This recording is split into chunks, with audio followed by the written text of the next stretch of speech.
वासुदेवाय हरे परमात्मने प्रणतः क्लेशनाशाय गोविंदाय नमो नमः। कृष्णा, मेरे सभी प्यारे भाई बहन, कैसे हैं आप सब? आइए जानते हैं चैत्र माह के शुक्ल पक्ष में पड़ने वाली एकादशी के बारे में और एकादशी व्रत की कथा। हमारे शास्त्रों के अनुसार शुक्ल पक्ष में पड़ने वाली इस एकादशी को कामदा के नाम से जानते हैं।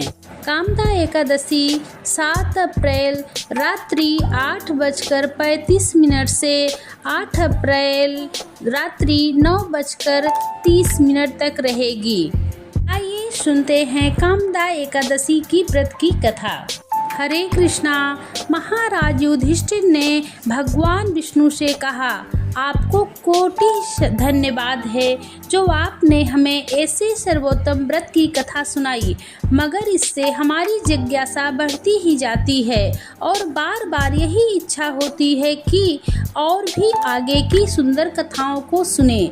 हे महाप्रभु, चैत्र शुक्ल पक्ष की एकादशी का नाम क्या है और क्या महात्म्य है, कृपा कर कहिए। पांडुनंदन के इस प्रकार धर्म युक्त विनीत विचारों को सुनकर भगवान श्री कृष्ण ने राजन यह प्रश्न महाराज दिलीप ने अपने गुरु महर्षि वशिष्ठ से किया था। उन्होंने जो कथा उन्हें सुनाई थी वही हम तुम्हारे सन्मुख प्रकाश करते हैं। राजन, चैत्र शुक्ल एकादशी का नाम कामदा है। इसका व्रत करने वाला महान पापों से छूट जाता है।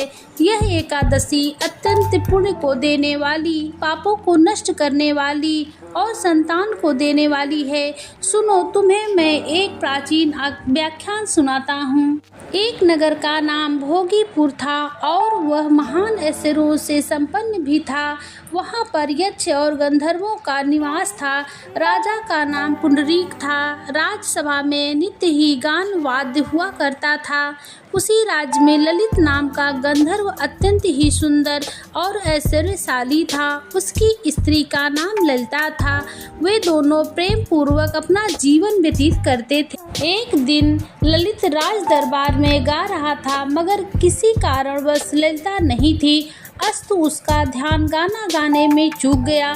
चुगलखोरों की बन आई। उन्होंने राजा से 1 के 4 लगाकर उसे क्रोधित कर दिया। राजा ने अत्यंत क्रोध कर कहा, दुष्ट, तू राक्षस हो जा। राजा के शाप से ललित तुरंत ही राक्षस हो गया। उसका शरीर महा विशाल और भयंकर हो गया। हाथ पांव एकदम कुरूप हो बेडौल हो गए।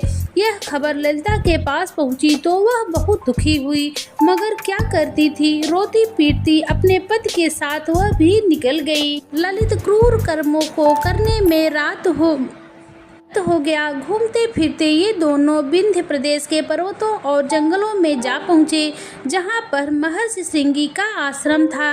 ललिता दौड़ती हुई महर्षि के आश्रम में जा महर्षि के चरणों में मस्तक रख रोने लगी। श्रृंगी ऋषि ने कहा, देवी तुम कौन हो? यहाँ किसके साथ आई हो और क्या चाहती हो? महर्षि के ऐसे वचन सुनकर ललिता ने कहा, प्रभु मेरा नाम ललिता है। मैं वीरधन्वा नामक गंधर्व की पुत्री हूँ। मेरा पति श्राप के कारण राक्षस हो गया है। उसी के कल्याण के लिए मैं आपकी शरण में आई हूँ। कृपा कर शाप से मुक्त होने का कोई उपाय बतलाइए।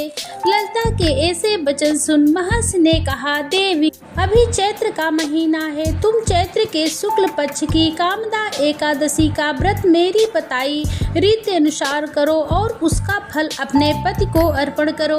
तुम्हारा पति अवश्य ही शाप से मुक्त हो जाएगा।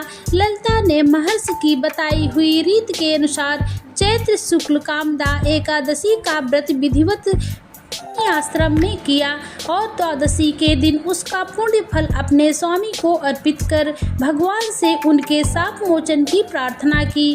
तत्काल ललित का शाप नष्ट हो गया और पुनः वह अपने प्रथम स्वरूप में हो गया।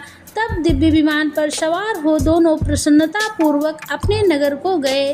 अस्तु यह कामदा नामक एकादशी का व्रत महान अक्षय फल को देने वाला और पापों को नष्ट करने वाला है। ब्रह्म हत्या इत्यादि महान पापों को करने वाले महान पापी भी कामदा एकादशी का व्रत कर पाप से मुक्त हो जाते हैं। इस कथा के कहने एवं सुनने से वाजपेय यज्ञ करने का फल प्राप्त होता है। ओम नमो भगवते वासुदेवाय नमः। तो मेरे प्यारे सभी भाई बहन, हमें कमेंट करके ज़रूर बताइएगा कि मेरी एकादशी व्रत की कथा आपको कैसे लगी। राधे राधे।